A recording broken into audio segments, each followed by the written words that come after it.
आज हमारा टॉपिक है किरचॉफ के नियम।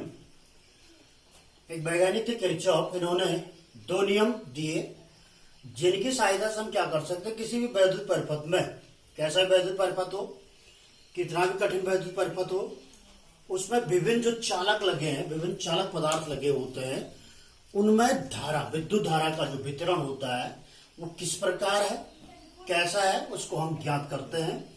तो इनके दो नियम किरचॉफ द्वारा जो दिए गए दो नियम है। पहला नियम, इसको संधिया धारा का नियम भी कहते हैं।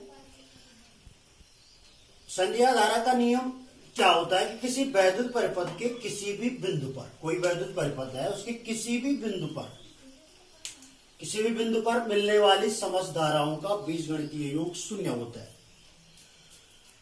बीजगणितीय योग क्या होता है? शून्य होता है। किसी भी वैद्युत परिपथ के किसी भी बिंदु पर, बिंदु का मतलब संधि होगी जहां पर बहुत सारी धाराएं मिल रही हैं, जंक्शन पॉइंट पर मिलने वाली समस्त धाराओं का बीजगणितीय योग शून्य होता है। तो मैथमेटिकली हो गया सिग्मा आई इक्वल टू 0 या summation I equal to 0।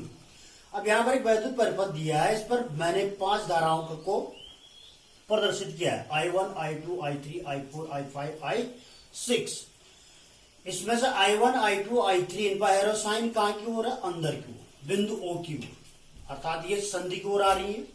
I4, I5, I6 क्या है? बाहर की ओर, अर्थात ये संधि से कहां जा रही है? दूर जा रही है।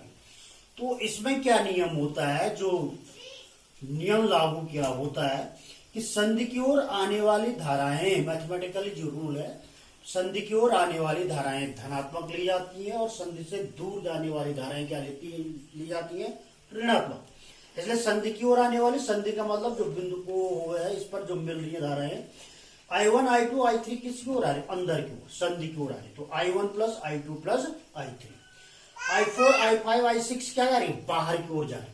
तो बाहर का मतलब संधि से दूर जा रही। तो संधि से दूर जाएंगे तो क्या हो जाएगा? माइनस।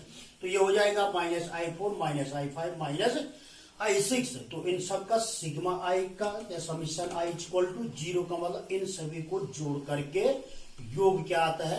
0। तो अब जो माइनस वाले टर्म है उनका हमने क्या कर दिया? साइड चेंज कर दिया। तो ये हो गया आपका I1 plus I2 plus I3 equal to I4 plus I5 plus I6। तो इस नियम को ऐसा भी पढ़ सकते हैं हम कि संधि की ओर आने वाली धाराओं का बीजगणितीय योग संधि से दूर जाने वाली धाराओं के बीजगणितीय योग के बराबर होता है। संधि की ओर आने वाली धाराओं का बीजगणितीय योग का मतलब जो भी चिन्ह सहित है, बराबर संधि की से दूर जाने वाली धाराओं का बीजगणितीय योग। तो ये हो गया प्रथम नियम किरचॉफ का कि किसी वैद्युत परिपथ के विभिन्न चालकों में वितरित या प्रवाहित धाराओं का मान ज्ञात करने के लिए पहला नियम, इसे संधिया धारा का नियम भी कहते हैं। और जितनी धारा संधि की ओर जा रहे हैं उनका योग संधि से दूर जाने वाली धाराओं के योग के बराबर है। धारा का प्रवाहित होती है आवेश प्रवाह की दर को। इसलिए जो पहला नियम है ये आवेश संरक्षण नियम का पालन करता है। यहाँ पर लिखा मैंने आवेश संरक्षण नियम का पालन करता है, समझ गए। इस प्रकार है दूसरा नियम, द्वितीय नियम, इसको कहते हैं वोल्टेज या लूप का नियम। वोल्टेज या लूप का नियम इसमें है आपका कि किसी भी वैद्युत परिपथ कैसा होना चाहिए? बंद परिपथ होना चाहिए। किसी भी बंद वैद्युत परिपथ के विभिन्न भागों के टर्मिनलों के बीच, टर्मिनल का मतलब जो भी इलेक्ट्रोड वहां लगे हैं, जो भी बैटरी लगी, जो भी सेल लगी है, विभिन्न टर्मिनलों के बीच विभवांतर का बीजगणितीय योग शून्य होता है, सिग्मा भी इक्वल टू 0।